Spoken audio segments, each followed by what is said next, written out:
O tema dessa noite é sinais do fim. Mas fim de quê? Como será o fim? O interessante é que eu ouvi pela primeira vez falar de volta de Jesus quando tinha lá meus 18 anos. E isso me surpreendeu bastante, porque eu cresci num lar cristão, não adventista, mas eu nunca tinha ouvido falar em volta de Jesus. E quando ouvi isso, quando tomei conhecimento dessa mensagem bíblica, eu fiquei maravilhado.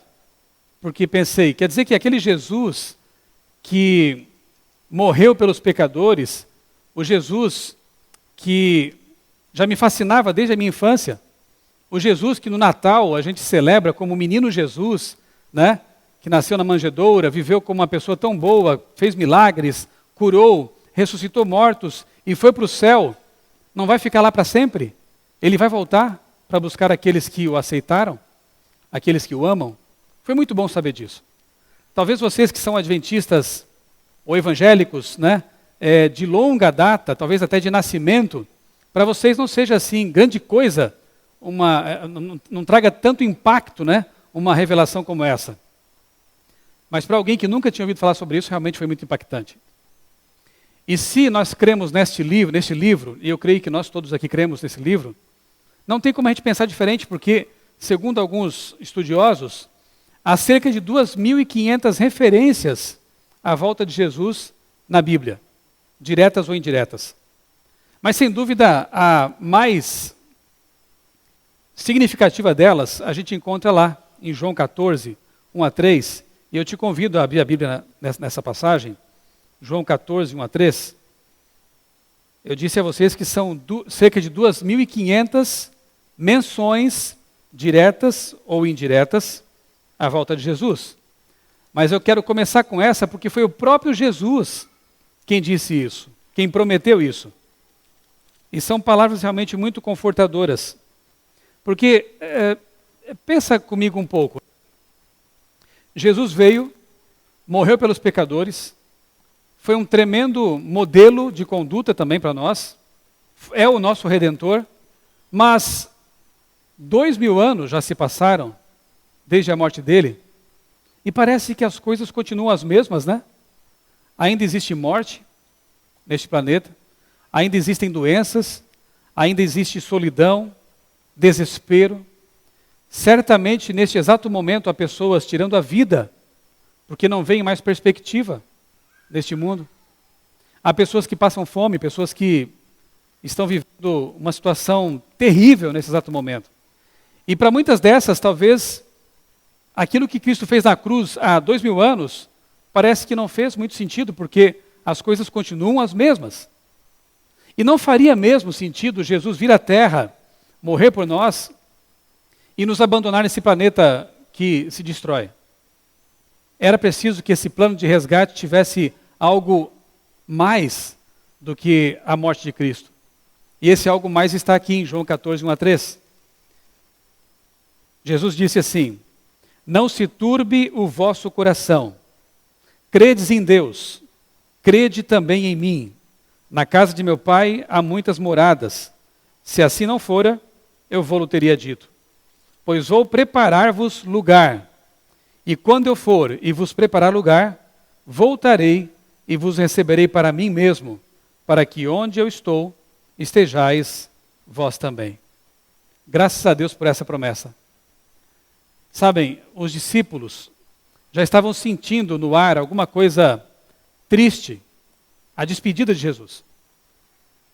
E Jesus, percebendo ali esse ar de tristeza, esse clima de despedida, ele diz essas palavras para os seus seguidores, seus discípulos: não fiquem preocupados, não fiquem com o coração tão pesado, porque, embora eu vá para o meu Pai, eu voltarei. E eu voltarei para levar vocês para onde eu estou. Onde eu estiver, vocês também estarão. E ele está onde hoje? No céu. Então a grande promessa, sem dúvida a promessa mais importante, maravilhosa que há na Bíblia, além da salvação, é claro, é a de que esse Cristo, que hoje está no céu, vai voltar para nos levar para lá. vai nos resgatar. Além de Cristo, quem mais prometeu que ele voltaria? Vários outros, mas eu acho que essa promessa também é significativa. Lá em Atos, avance um pouquinho aí na Bíblia, Atos capítulo 1, versos 10 e 11. Além de Cristo, nós encontramos também outros seres celestiais fazendo a mesma promessa que Cristo fez. Como se não bastasse já o próprio Jesus dizer isso, né? Porque ele nunca mentiu. Tudo que Jesus prometeu, ele cumpriu. E não vai ser diferente com relação a essa promessa que acabamos de ler, né? Eu voltarei e vos receberei. Mas além dele, eu gosto de Deus porque Deus ele gosta de reafirmar nossas convicções. Quando você faz um ano bíblico, né? Quando você lê a Bíblia de ponta a ponta, você percebe quantas vezes Deus fala, não temas, não temas. Ele gosta de repetir isso para nós. Eu te amo, eu te amo. Deus gosta de repetir isso para nós. E a promessa de sua vinda é uma dessas repetições. E que bom que é assim, porque isso nos enche cada vez mais de esperança. A cena aqui, só para contextualizarmos, é a seguinte. Jesus havia passado 40 dias com seus discípulos na terra e chegaram ao momento da despedida. Ele precisava voltar para o Pai. Ele iria agora prosseguir seu ministério em favor da humanidade, mas no santuário no céu. E enquanto subia, eu posso imaginar a cena, ele olha para baixo e vê seus filhos com lágrimas nos olhos, com um rosto cheio de saudades. E ele então pede que 2 anjos da comitiva que o estava recebendo desçam para confortar os discípulos. Querem ver o que os anjos falaram? Versos 10 e 11. Estando eles com os olhos fitos no céu, enquanto Jesus subia, eis que 2 varões vestidos de branco, na verdade 2 anjos, se puseram ao lado deles e lhes disseram, varões galileus, por que estáis olhando para as alturas? Esse Jesus, que dentre vós foi assunto ao céu, virá do modo como vistes subir. Amém? Que promessa, hein? Agora 2 anjos, além de Cristo, vêm até os discípulos para confortá-los com esta palavra que nos conforta também. Não fiquem tristes. Esse mesmo Jesus que subiu para o céu, voltará do mesmo modo como vocês o viram subir. De que modo? Pessoalmente, ele mesmo, em carne e osso, entre nuvens e rodeado de anjos. Então a vinda de Cristo será como foi a sua ida para o céu, visível. Ele mesmo, em pessoa, virá para resgatar seus filhos. Como é bom saber disso, né? 2.500 promessas dessa natureza. Eu ficarei só com essas 2, porque eu acho que basta, né? O próprio Cristo garantiu, prometeu, nunca mentiu, e além disso, 2 anjos desceram do céu para confortar seus discípulos, dizendo que ele voltaria do modo como subiu. Não fiquem tristes. Você consegue imaginar por que os discípulos pregaram com tanta garra, com tanta convicção? Por que eles deram a vida por essa mensagem? Você consegue imaginar por quê? Um dos motivos era saudade. Eles sabiam, porque em Mateus 24, daqui a pouco vamos ver essa passagem, Jesus disse que uma das profecias, um dos sinais que anunciam sua vinda, seria justamente a pregação do evangelho em todo o mundo. Então os discípulos certamente pensaram, vamos pregar com tudo, né, com todas as forças, para que o mundo conheça essa mensagem e o nosso mestre possa voltar logo, porque nós não aguentamos de saudade. E eles morreram por essa mensagem. Eles deram a vida por essa mensagem. Mas não apenas pela saudade que tinham, mas pela certeza que alimentavam no coração. Que certeza? De que aquele Cristo, aquele Jesus que está no céu é uma pessoa real. Mas por que real? Porque eles tocaram nele. Eles o abraçaram, eles comeram com ele. Na Santa Ceia, João estava ali do ladinho de Cristo, encostado nele. Então, quando João escreve sobre Jesus na Bíblia, ele não está escrevendo sobre uma figura mitológica. Não está escrevendo sobre um grande líder, não. Ele está escrevendo sobre um Deus que se fez carne e osso. Morreu por eles, por nós também. Foi para o céu e é real. Cada vez que Pedro, Mateus, João, Tiago oravam a Deus, eles sabiam que no santuário celestial há um intercessor real. Eles sabiam que a fé que eles tinham era verdadeira, real e palpável, porque Jesus é palpável. Deu para entender? Se a nossa fé for desse nível, nós também vamos pregar com todo entusiasmo. Porque nós precisamos entender que a nossa religião é uma religião que existe, o cristianismo existe, porque o nosso Deus é um Deus vivo, real e palpável. Não é uma filosofia apenas, não é uma ideologia apenas. É uma religião de um Deus vivo e real. Quando você ora a Deus, quando você busca a Deus em oração, tenha certeza de que lá no céu há uma pessoa em cujo peito bate um coração de carne. Porque Jesus, por amor de nós, resolveu manter seu corpo na sua ascensão. Ele se identifica conosco, porque Ele é Deus conosco. Não é bom saber disso? Essa é a promessa que deve arder em nosso coração. Agora, quanto tempo falta? Será que dá para ter uma ideia de quando a nossa saudade realmente terá fim? Já ouvimos tantas vezes falar disso, né? Eu já estou nesta igreja há cerca de 20 anos. E desde então tenho ouvido falar da volta de Jesus. Não perdi a esperança, porque 20 anos não são nada, na verdade, né? Mas será que hoje a minha convicção é mais forte do que há 20 anos? Eu quero lhes mostrar algumas coisas a respeito do que a Bíblia fala sobre os sinais e depois coisas que estão acontecendo exatamente em nosso tempo. Vamos à Bíblia de novo? 2 Pedro capítulo 3, versos 3 e 4. Esse é um sinal interessante porque ele se cumpre todos os dias. Toda vez que alguém ri de você, quando você fala da volta de Jesus, essa pessoa está cumprindo a profecia. Olha que interessante isso. Segunda carta de Pedro, capítulo 3, versos 3 e 4. Nós lemos assim: tendo em conta, antes de tudo, que nos últimos dias virão escarnecedores, com seus escárnios, andando segundo as próprias paixões, e dizendo: onde está a promessa de sua vinda? Porque desde que os pais dormiram ou morreram, todas as coisas permanecem do jeito como desde o princípio da criação. Que segunda vinda nada. Isso é bobagem. Você está falando uma coisa que é insana. Então, cada vez que você encontrar alguém que fala isso, você pode dizer: muito obrigado. Você acaba de cumprir uma profecia na Bíblia, porque ela diz exatamente isso, que nos últimos dias haveria pessoas duvidando desse evento. Muita gente duvidou do dilúvio. Sabe o que aconteceu com elas? Ou apodreceram na água ou viraram fósseis, que ainda não encontraram. Lamentavelmente foi assim. Descreram, duvidaram de um evento tremendo. Mas se nós cremos num Deus Todo-Poderoso, qualquer evento tremendo para Ele é simples. E vai acontecer. Ele prometeu. Um outro sinal do fim, lá em Mateus 24, 6 e 7, você conhece o texto, né? Diz que se levantará nação contra nação, e reino contra reino, e haverá guerras e rumores de guerras. Sabem, o século XX testemunhou duas das piores guerras da história. A primeira e a segunda guerras mundiais. Vejam, no total mais de 70 milhões de pessoas morreram, ficaram feridas ou desapareceram.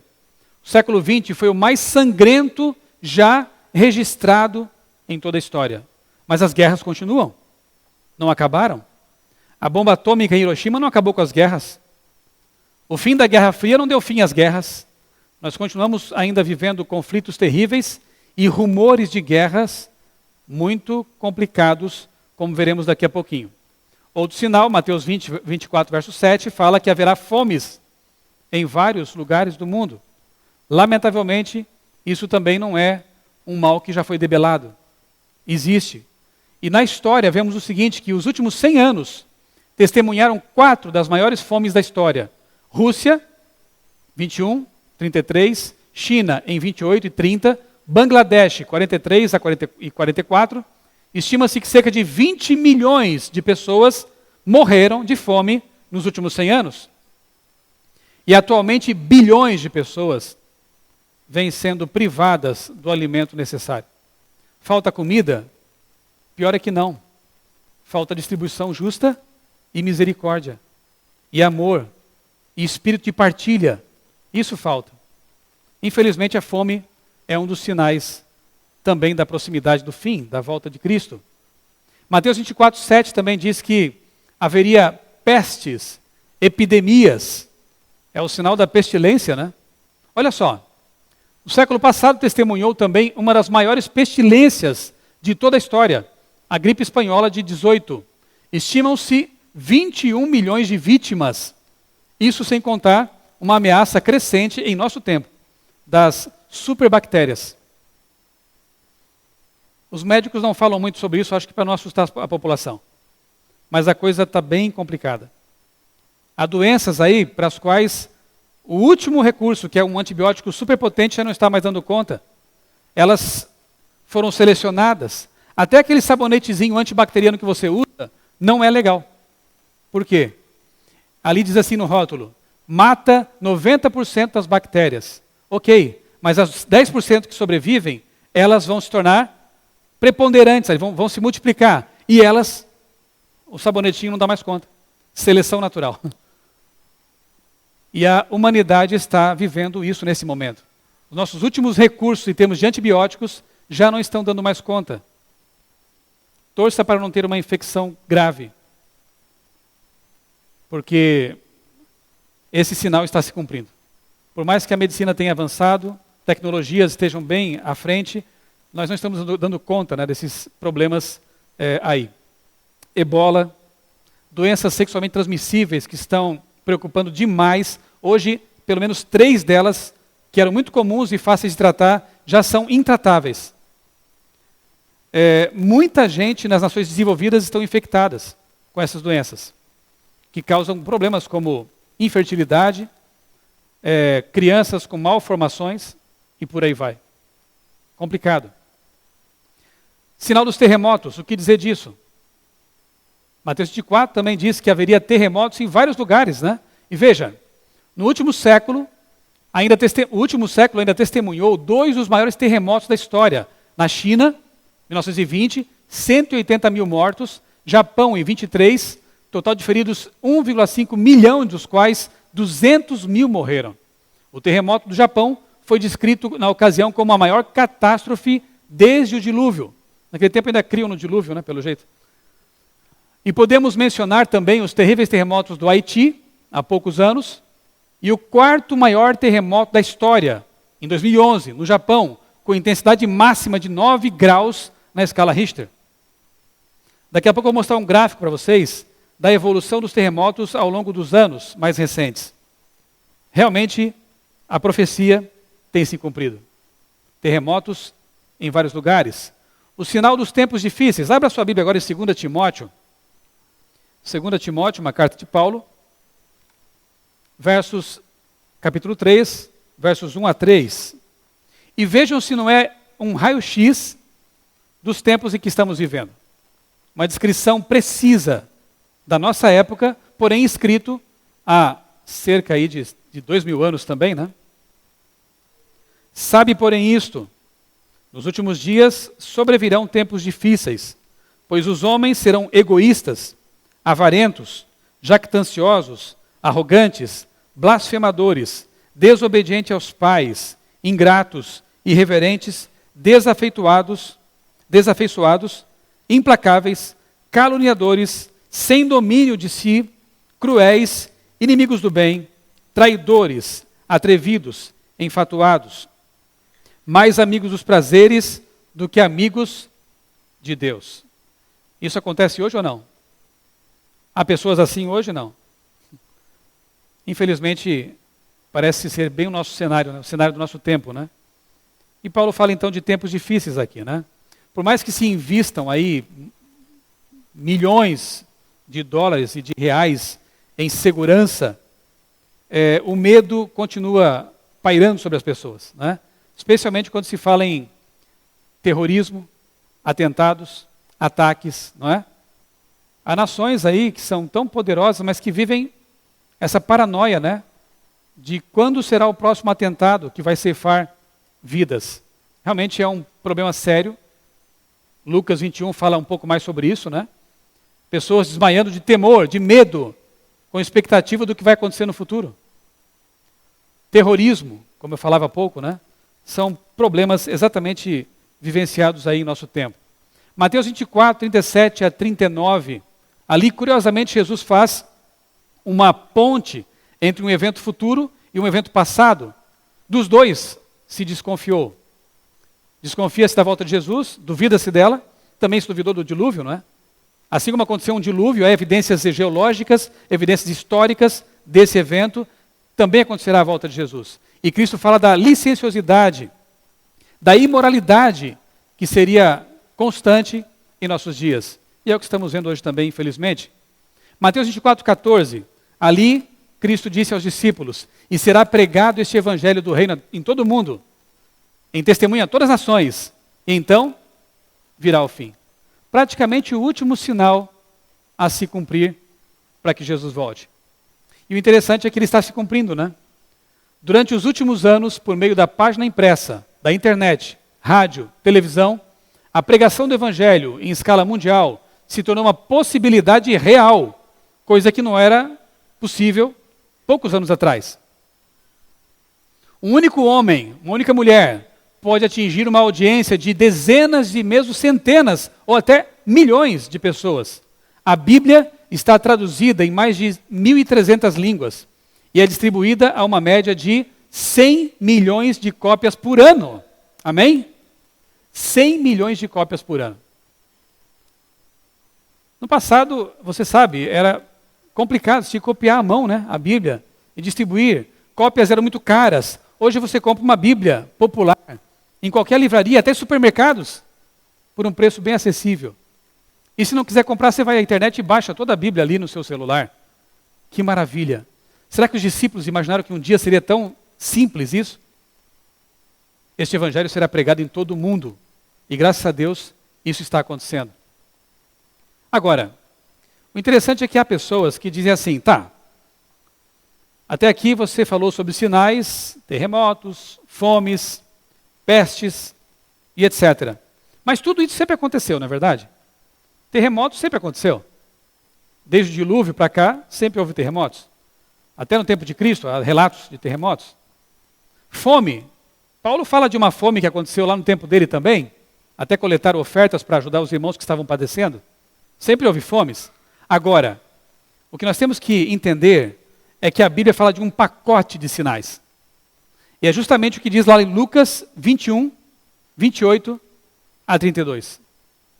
Ali diz assim, quando vocês virem acontecer todas estas coisas, saibam que está próximo às portas. É o sinal, todas essas coisas. Não só o pacote está acontecendo há algum tempo já, como a intensidade disso tudo é crescente. Você já percebeu? Na verdade é tão crescente, tão presente na mídia, por exemplo, que a gente já se acostumou com isso. É mais um terremoto, é mais um povo passando fome, são mais alguns milhões de refugiados fugindo do seu país. A gente se acostuma com coisas que são muito tristes. Se acostuma com os resultados do pecado, a gente meio que se torna quase insensível, dessensibilizado, anestesiado. E os sinais acontecendo ao nosso redor com uma intensidade nunca antes vista. Esse sinal, o sinal, estas coisas, talvez seja aquilo que mais aponte para a proximidade da volta de Jesus. Por quê? Tudo, ao mesmo tempo, com tanta intensidade, só pode representar alguma coisa realmente grande que está por vir. Você já se deu conta de quão frágil é o nosso planeta? E de que, na verdade, nesse exato momento estamos sentados sobre um barril de pólvora? A gente se esquece disso às vezes. Deixa eu mostrar algumas evidências para vocês ficarem mais preocupados e ir para casa desconfortáveis. Não quero terminar com essa tônica, porque nós temos um Deus que é o Criador do universo.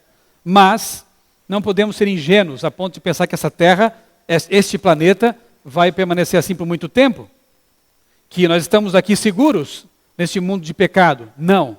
Veja algumas coisas. 2012, nós quase fomos extintos. Sabiam disso? Quase que ninguém estaria aqui agora para ouvir essa mensagem. Por quê? Bom, De quando em quando o Sol, ele emite acontece algumas erupções lá, e aí ele emite massa coronal, plasma, são chamadas de flares, ou tempestades solares. Em 23 de julho de 2012, ocorreu uma das mais poderosas tempestades solares dos últimos 150 anos. Só para você ter uma ideia, aqui está a Terra, ó, e aqui é uma dessas tempestades. Olha o tamanho dela em comparação com a Terra. E quando acontece uma ejeção de massa coronal como esta, partículas superenergizadas vêm em direção à Terra. Ou vão em qualquer direção. Na verdade, se vem para cá, a coisa fica meio complicada. Essa tempestade que aconteceu aí em 2012, passou raspando. Olha o que disse um cientista. Se a erupção tivesse acontecido uma semana antes, a Terra teria ficado na trajetória daquela tempestade. Por uma semana, a gente escapou de ser atingido em cheio por uma tempestade que, em 1859, se eu não me engano, aconteceu uma semelhante a essa. Todos os telégrafos dos Estados Unidos foram torrados. Só que no século XIX, as pessoas não dependiam tanto de energia elétrica, não é verdade? Os telégrafos queimaram, tiveram que consertá-los e tal. Mas se uma tempestade dessa acontecesse hoje, você pensou no caos que poderia gerar aqui? Os satélites de comunicação seriam queimados. Os transformadores explodiriam. Esqueça a internet, esqueça banco eletrônico, esqueça postos de gasolina, porque depende de energia elétrica, esqueça muita coisa. E segurança também. A sociedade ia virar um caos. Haveria saques, talvez. Violência, escuridão, falta de abastecimento de água, energia e talvez alimentos também. Já pensaram nisso? Em nosso tempo? Por uma semana, isso não aconteceu. A Terra é segura? O que você acha? Mais do que isso. Aqui está o gráfico que eu prometi mostrar para vocês. Isso aqui mostra a quantidade de terremotos entre 6 e 8 graus na escala Richter, desde 1900 até 2008. É verdade que os sismógrafos foram bastante aprimorados, e é verdade também que a população aumentou, então os estragos acabam sendo maiores e mais vidas se perdem. Mas os sismógrafos, especialmente os americanos, sismógrafos que usam sismólogos, né? Não, sismólogos que usam sismógrafos, né? Os sismólogos, eles têm acompanhado isso já há um bom tempo, documentando isso, e esse gráfico mostra a evolução desses terremotos entre 6 e 8. Vejam só, 1900, pulando para cá, 1940, 1960, 1980, 2000, 2008, e aí não tinham contabilizado em 2009, e eu não consegui um gráfico mais atualizado, mas se observar a progressão, acho que a coisa continua crescente. Há terremotos acontecendo exatamente agora em vários lugares do mundo. Alguns lugares, graças a Deus, não são habitados. Tivemos agora, recentemente, na Itália, uma cidade inteira foi ao chão. E então, intensidade crescente, como as dores de uma mulher que está para dar à luz, cada vez menos espaçadas as contrações, né? Aqui é uma outra situação que, se acontecer, vai ser calamitosa. Lá nos Estados Unidos tem um parque chamado Yellowstone. E debaixo desse parque, bonitinho, onde há geysers, né? Onde Zé Colmeia vive, né? Lembra do desenho antigo lá? Yellowstone, existe ali debaixo um super vulcão. E os americanos que sabem disso têm um medo tremendo de que esse vulcão um dia possa explodir. Porque se ele explodir, haverá destruição total num raio de 100 milhas e devastação massiva num raio de 500 milhas. Pensem no que isso pode representar para a economia do mundo. Porque a nação norte-americana vai entrar numa crise muito feia, muito forte. E leva a reboque todos os países. Se isso não acontecer, na costa, aqui na Califórnia, há uma falha chamada Santo André, ou San Andreas, que, segundo alguns estudiosos, né, ali pode acontecer o chamado Big One. o terremoto mais devastador da história, que poderá levar a costa oeste americana à destruição, né? Já fizeram um filme sobre isso, há algumas previsões, e o que é pior, faz tempo que não ocorre um terremoto lá. E quanto mais tempo passa, mais a tensão nas placas tectônicas aumenta. Quando há pequenos terremotos, isso é bom, entre aspas, porque a tensão se dissipa. Mas com o tempo, a acumulação dessa pressão torna um possível futuro terremoto pior do que se tivesse acontecido menores terremotos ao longo do tempo. E lá faz tempo que não acontece um desses. Então as previsões realmente não são lá tão alvissareiras, né, nesse sentido. Aqui uma notícia recente, no jornal The Sun. Rússia e China estão se armando, inclusive com armas nucleares, para enfrentar um possível confronto com quem? Estados Unidos. Você acha que as tensões e rumores de guerra acabaram? Não. Nesse exato momento, as nações estão se armando, se preparando, não sabem talvez exatamente para quê, mas ali estão os preparativos. Rússia e China, possíveis aliadas numa possível guerra futura. Outro evento recente, isso foi essa semana. Washington denunciou uma interceptação russa perigosa de um avião militar. Um avião americano estava... Aí sempre há os dois lados, né, contando a história. Os russos dizem que o avião americano invadiu o espaço aéreo russo, mas o fato é que a nave russa praticamente alvejou o avião americano. Quer dizer, uma guerra pode começar com um evento como esse, né? E está acontecendo. Isso, espionagens, agressões, né? São situações muito delicadas. Lembra essa notícia triste, né? Lá em Oslo, um país pacífico, mas de repente um maluco lá leva à morte várias pessoas num massacre, num atentado terrorista absurdo. E uma capa assim muito profética, né? Você vê aqui terror, ali infidelidade, corrupção, um pacote de sinais numa mesma capa. Aqui, o que eu falava há pouco, né? Ciência hoje, superbactérias, resistência a antibióticos desafia a medicina. Milhões de pessoas podem morrer nesse planeta se uma dessas superbactérias sair do controle e infectar as pessoas. E hoje, com voos, com globalização, isso se espalha muito rápido. É difícil de conter. Outra notícia preocupante. 10 de setembro deste ano, ontem, portanto, Ban Ki-moon, que é o secretário-geral da ONU, né, disse que o impacto de uma guerra com a Coreia do Norte seria muito, mas muito maior do que um conflito lá da Síria. Por quê? Porque a Coreia do Norte tem um ditador maluco que tem bombas atômicas. Só por isso. E a ONU está preocupada com a situação porque o ditador lá da Coreia andou fazendo mais testes atômicos. Está se preparando para alguma coisa. E ele é louco. E ele tem armas. E aí? Uma bomba daquela pode matar muito mais pessoas do que o ditador Bashar lá da Síria está fazendo com a população. Que é uma coisa triste, né? Vocês viram essa foto aqui? Que coisa mais triste. O garotinho que teve sua casa bombardeada lá na Síria. O Orhan. Que expressão de olhar perdido, sem esperança, sem perspectivas de futuro. Pouco antes disso, outra foto arrasou o mundo. Um garotinho que morreu afogado, tentando fugir da Síria para buscar segurança em algum lugar. No meio do caminho, o navio vira e lá se vai o seu futuro. Triste demais isso tudo, né? Está acontecendo agora, irmãos, nesse momento. Milhões de pessoas morrem, ou vivem, subsistem em campos de refugiados, sem dignidade, sem alimento necessário. E já que falamos em muçulmanos fugindo da Síria, você pode talvez perguntar, mas irmão, como que Mateus 24:14 vai se cumprir em nossos dias? A pregação do evangelho em todo o mundo.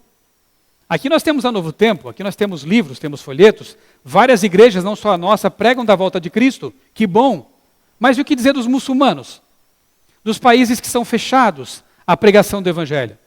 Como essa mensagem de Cristo e da volta de Cristo vai alcançar esses milhões e bilhões de pessoas? Até porque quando eles, lá no Oriente, né, pensam em cristãos, é isso que lhes vem à mente. Cristão para um muçulmano de lá, que não conhece o Ocidente e que não conhece as nuances, né, do cristianismo aqui, para eles o cristão é uma pessoa que eles veem lá nos filmes de Hollywood. É alguém que bebe, que fuma, que adultera, alguém que vive em festas, em baladas e coisas assim. Quando ouvem de cristãos não querem nem saber, mas o que eu posso receber de um pagão como esse? Complicado, né? E na verdade isso aqui também cumpre profecias, né? Amantes dos prazeres. E Lucas 18:8 diz, quando o Filho do Homem vier, encontrará porventura fé na terra. Aí estão os cristãos que deveriam estar pregando a volta de Cristo, mas só vivem para os prazeres. Dizem que creem em Deus, mas a fé deles é vazia, porque não apresenta os frutos de uma fé verdadeira. Quando Cristo vier, encontrará a fé verdadeira nesse mundo? Ou vai encontrar multidões vivendo uma falsa religião, uma ilusão, uma coisa só de fachada? E às vezes nem fachada também. Lamentavelmente, esse testemunho tem chegado aos muçulmanos. Porém, graças a Deus, milagres têm acontecido lá. Ontem mesmo eu conversei um pouco com a Marisa, a nossa irmã que está trabalhando, servindo como missionária lá no Líbano, né? E eu perguntei, Marisa, a gente ouve falar algumas vezes de muçulmanos que estão tendo sonhos, né? Com Jesus, com a Bíblia. Isso é real?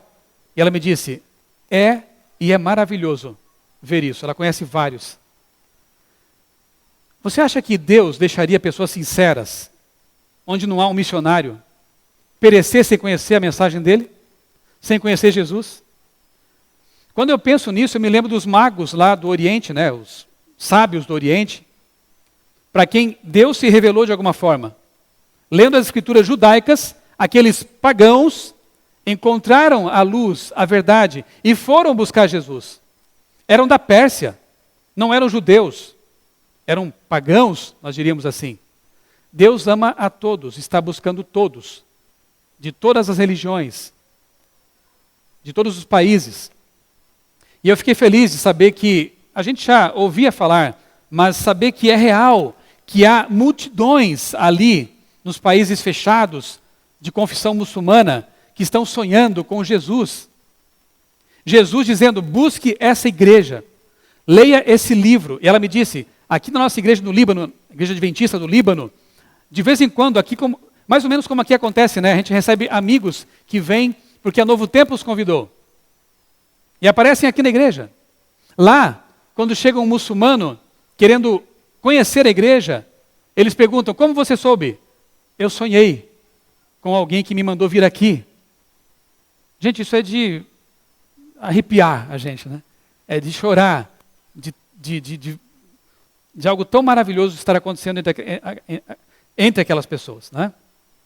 Deus tem enviado missionários para lá, mas quando não é possível, Deus tem se revelado. Sabe o que acontece também? Muitas mulheres muçulmanas ficam em casa, enquanto os maridos vão trabalhar. Em casa, o Líbano é um país um pouco mais aberto, elas acessam a internet, elas conseguem sintonizar a rádio adventista e o Hope Channel em árabe, que também tem lá, a TV Novo Tempo em árabe. Muitas mulheres muçulmanas estão se tornando cristãs, adventistas do sétimo dia, só não podem contar isso para ninguém. Então, a Marisa me falou assim, olha, ali não tem nem como a gente contabilizar batismos ou conversões. No céu, nós vamos ter muitas surpresas. Muitos muçulmanos que já estavam guardando o sábado, acreditavam em Jesus e amavam a verdadeira palavra de Deus. Que bom saber disso, né? Este evangelho do reino será levado a todo mundo. Ele está sendo levado, neste exato momento, a todo mundo. Abra sua Bíblia em Apocalipse 7, verso 1. É um texto bastante interessante e que nos dá uma resposta sobre o porquê de, embora vivamos num mundo tão frágil, que pode ser destruído por um terremoto, por um supervulcão, por uma tempestade solar, por bactérias superpoderosas, ainda estamos aqui. Contra todos os prognósticos, ainda estamos aqui. Apocalipse 7:1 diz, depois disto vi 4 anjos em pé, nos 4 cantos da terra, conservando seguros os 4 ventos da terra, para que nenhum vento soprasse sobre a terra, nem sobre o mar, nem sobre árvore alguma. Você que já estudou profecias, sabe que na linguagem profética, ventos representam guerras, convulsões e coisas desse tipo. Por sua misericórdia, pela misericórdia de Deus, é que ainda estamos aqui. Resumidamente é isso. Porque esses anjos estão contendo os ventos que poderiam destruir a terra, mas ainda não destruíram. Graças a Deus. Ellen White, no livro Grande Conflito, que eu recomendo a vocês, veementemente, leiam esse livro, ela explica quem é o causador dessas tragédias, na verdade. Ela diz assim: Satanás estudou os segredos dos laboratórios da natureza e emprega todo o seu poder para dirigir os elementos tanto quanto permite Deus. Nos acidentes e calamidades, no mar e em terra, nos grandes incêndios, nos violentos furacões e terríveis saraivadas, nas tempestades, inundações, ciclones, ressacas e terremotos, em toda parte e sob milhares de formas, Satanás está exercendo o seu poder. Deus não causa destruição, nunca. Quem está fazendo isso? É o inimigo, que é um anjo poderoso, você sabe disso? E que, como diz ela, estudou os laboratórios da natureza, ele sabe como os elementos funcionam. E ele usa seu poder tanto quanto Deus permite para causar destruição. Então, à medida que o poder restritor de Deus for sendo retirado da terra, certamente que essas calamidades vão acontecer com muito mais intensidade. E aí vem o medo. Você fica com medo disso? Há um texto que diz assim, ó: levanto os meus olhos para os montes e pergunto, de onde vem o meu socorro? Meu socorro não vem dos montes. O meu socorro vem de quem? Do Senhor que fez os céus e a terra. Não tenha medo. Não tenha medo porque antes de melhorar vai piorar um pouco mais. Mas vai melhorar. E o nosso Deus não é um Deus pequeno. Esse texto diz que é o Deus criador do céu e da terra. É o Deus todo-poderoso, criador do universo. Ele diz, não confie em coisas finitas como uma montanha, por maior que seja. Olhe para mim. Eu te tenho em minhas mãos. O mundo vai desabar? Vai. Mas eu vou segurar você. Mesmo que você morra. Não foi o que Jó disse? Ainda que eu morra, ou que ele me mate. Com esses olhos, eu verei a Deus. Você estará seguro sempre se você confiar no Deus Criador dos céus e da terra.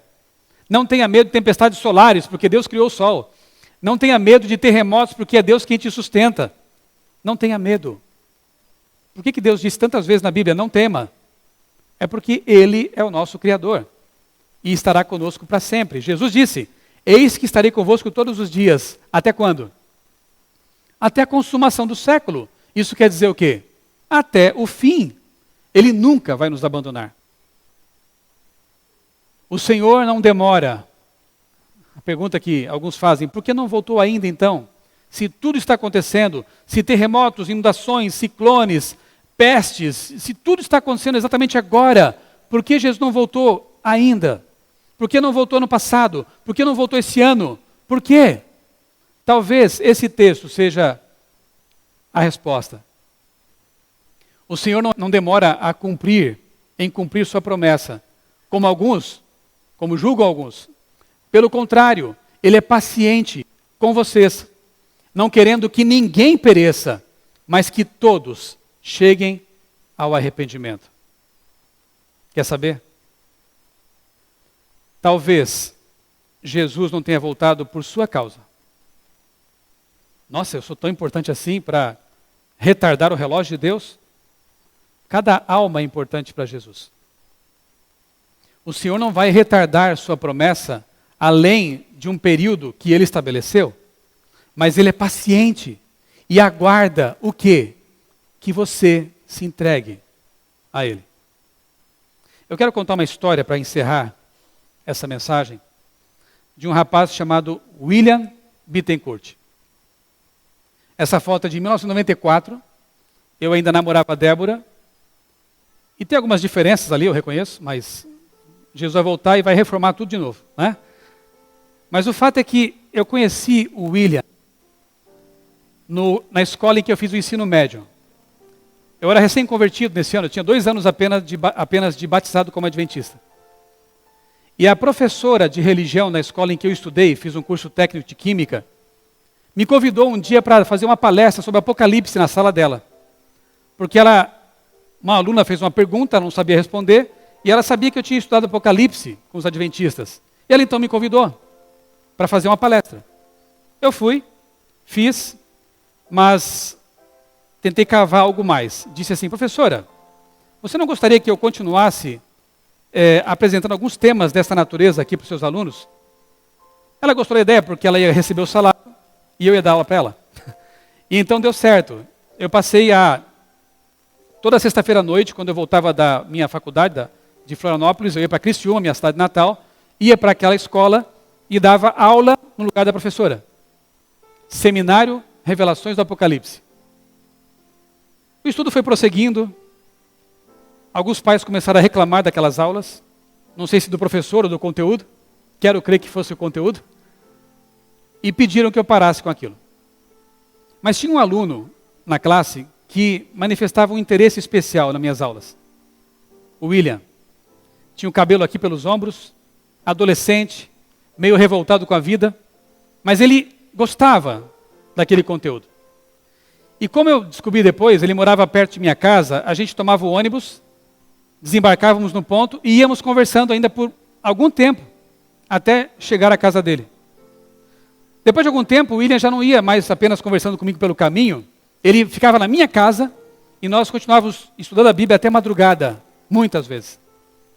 Resultado, depois de alguns meses, o William se converteu. Com 15 anos. Ele foi batizado lá em Criciúma, na Igreja Central, e era um jovem assim muito ativo. Estudava muito a Bíblia, lia vários livros. Tudo que eu dava nas mãos dele, ele lia, devorava. Mas ocorre que, com o tempo, eu precisei ficar mais em Florianópolis, por conta da faculdade, por conta de uma moça que eu conheci lá. Depois eu casei com ela também, né? E aí não voltava mais tanto, não é culpa dela, né? As coisas são, infelizmente, os caminhos das pessoas, eles tomam rumos diferentes. E o William começou a se relacionar de novo com seus amigos do passado. Aos poucos ele foi se afastando da igreja. E para encurtar a história, ele acabou abandonando a igreja. Foi muito triste isso. Me lembro que uma noite ele foi à minha casa e nós choramos juntos. Ele dizia assim: eu preferia não ter conhecido tudo isso, porque agora eu não sou feliz nem lá fora e nem aqui dentro. Eu não sou mais feliz. Eu não queria que você tivesse me falado essas coisas. E eu chorei junto, porque eu disse: William, eu te apresentei o que eu tinha de mais precioso. Jesus, a verdade, a Bíblia. Eu não podia fazer diferente. E eu vou orar por você, William, para que Deus não te dê sossego, não te dê paz, enquanto você não voltar para Jesus. E os anos se passaram. 5, 10, 15 anos, 16 anos. E um dia eu recebo um e-mail do William. E no e-mail ele me contava a história do que tinha acontecido ao longo desses anos em que eu estive orando por ele, sem saber o que estava acontecendo. O William sempre foi um jovem muito ambicioso.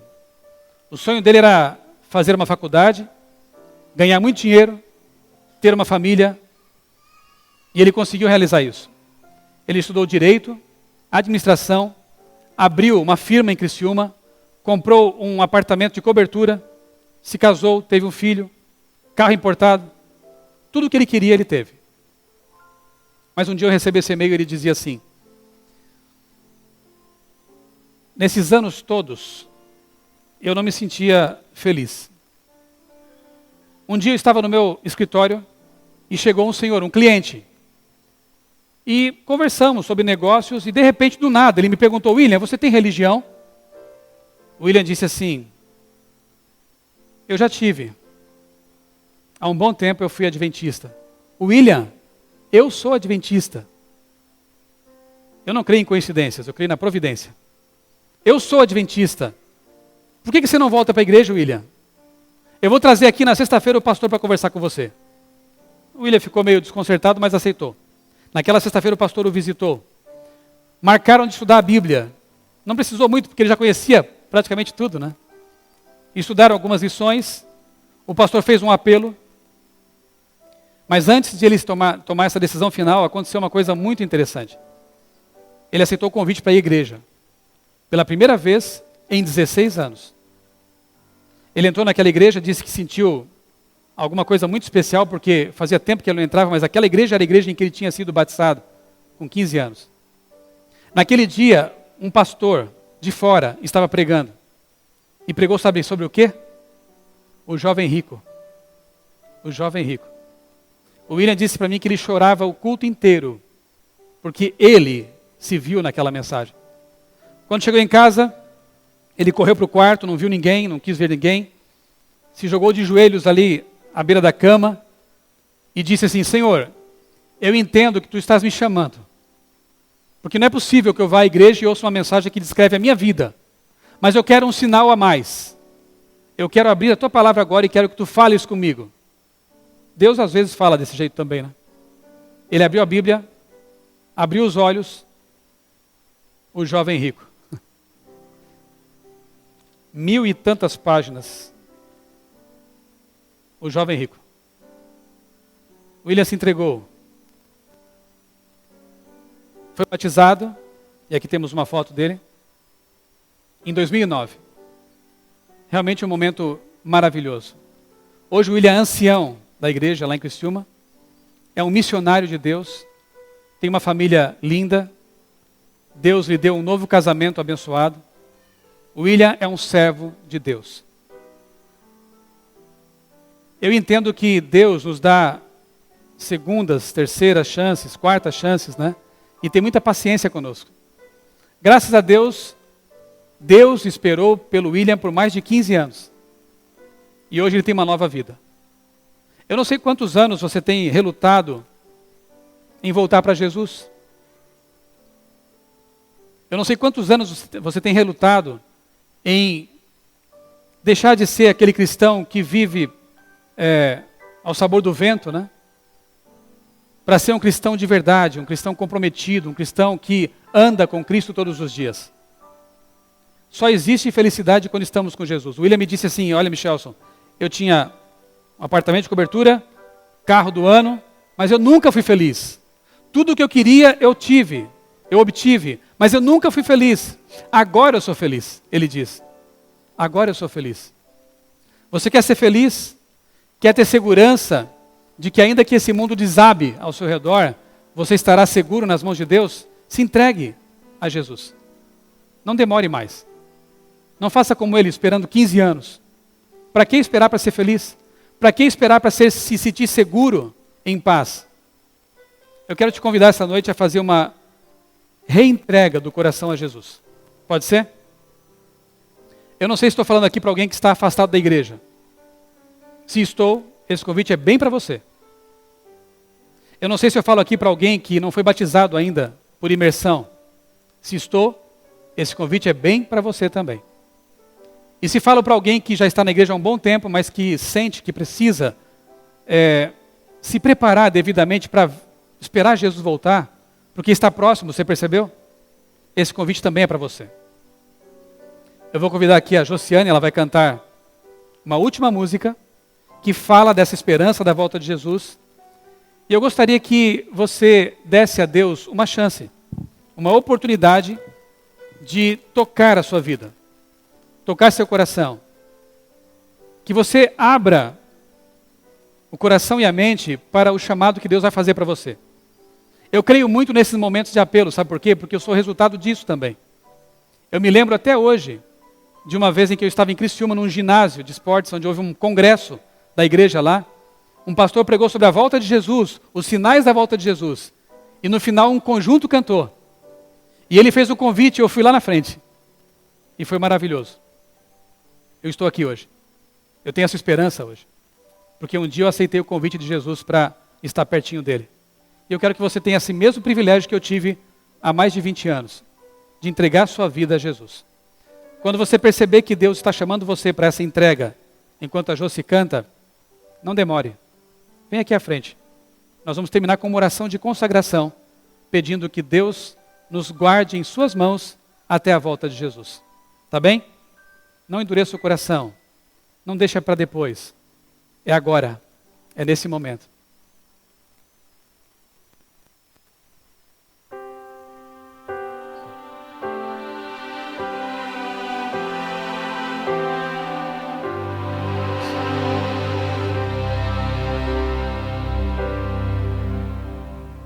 Existe um céu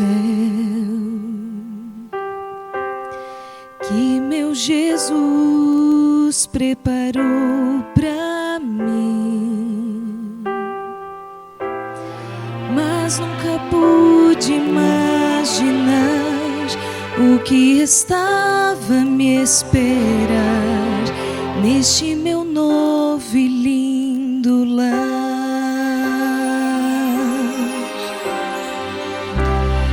Belos jardins, lagos de cristal, lindas mansões, vida eterna, flores que nunca murcharão, não há mais sombra do mal, um novo céu, um novo lar.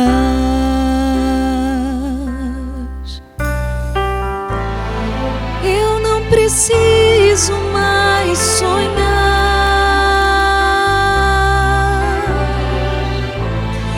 posso abraçar o meu Jesus,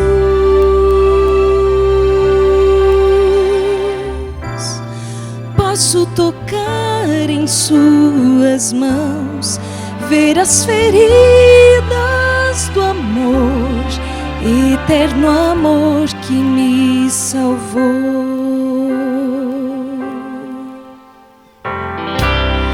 Quanta emoção quando encontrei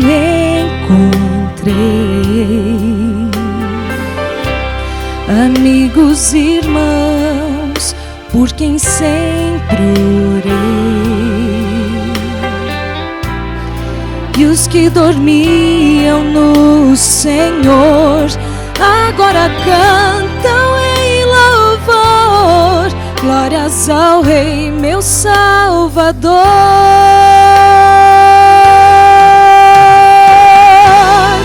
Eu não preciso mais sonhar,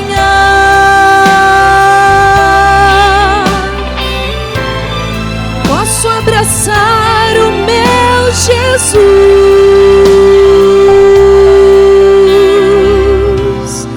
posso tocar em suas mãos, ver as feridas do amor, eterno amor que me salvou.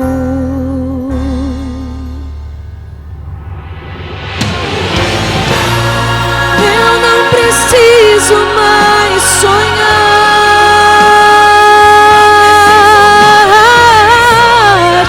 posso abraçar o meu Jesus,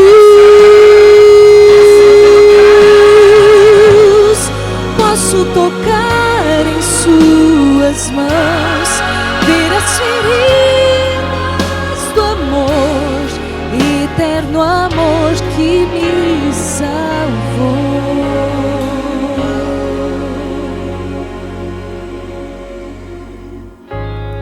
Eterno amor que me salvou.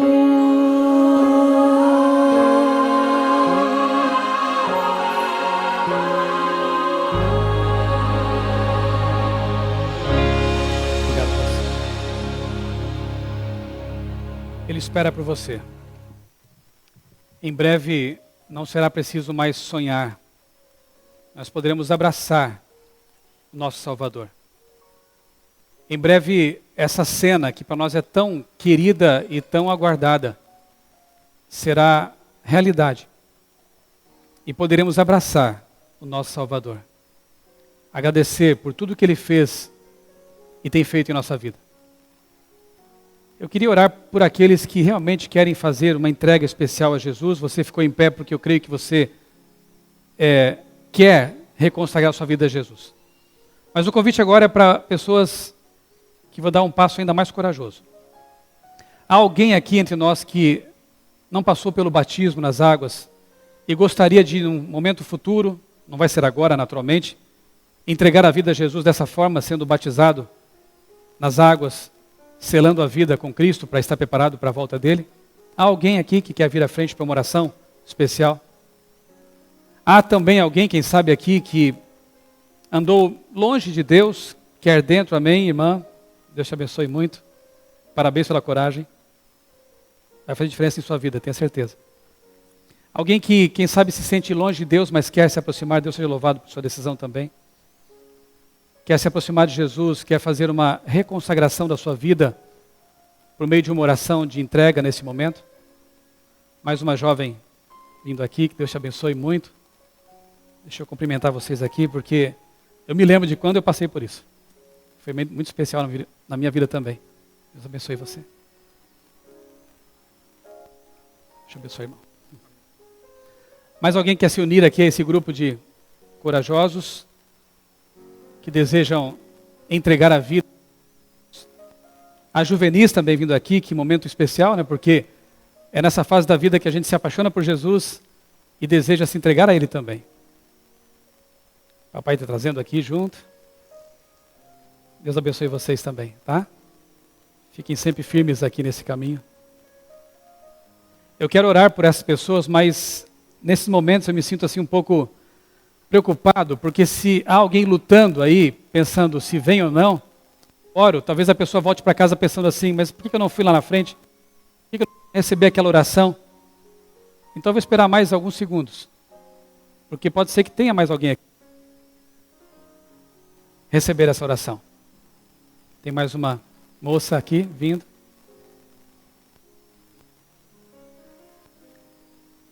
Jesus está voltando, você percebeu, né? E Ele quer levar um povo especial com Ele para o céu. Amém. Tinha alguém. Deixa eu ver isso aí. Eu posso orar? Eu quero dar um abraço aqui num amigo que eu convidei e veio. Johnny. Deixa eu abençoe, meu amigo. Conheço o Johnny já há alguns anos.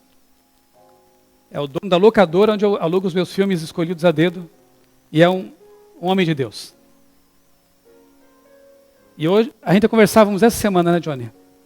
Sobre fé, sobre vida espiritual. E o Johnny me disse, eu quero levar mais a sério, né? As coisas de Deus. E ele veio com a esposa aqui nessa noite. Eu fico feliz por ter aceitado o convite.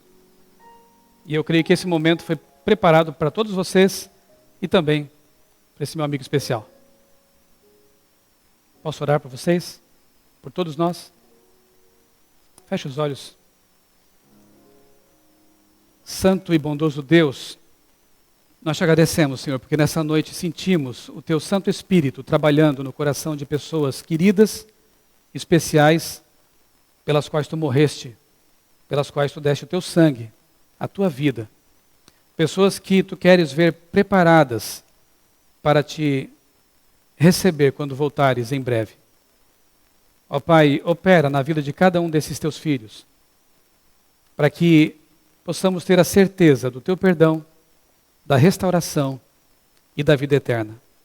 Obrigado porque os sinais anunciados em Tua palavra mostram que a Tua vinda está muito próxima, que em breve não precisaremos mais sonhar, porque Tu estarás diante de nós e poderemos Te abraçar, poderemos desfrutar dessa realidade.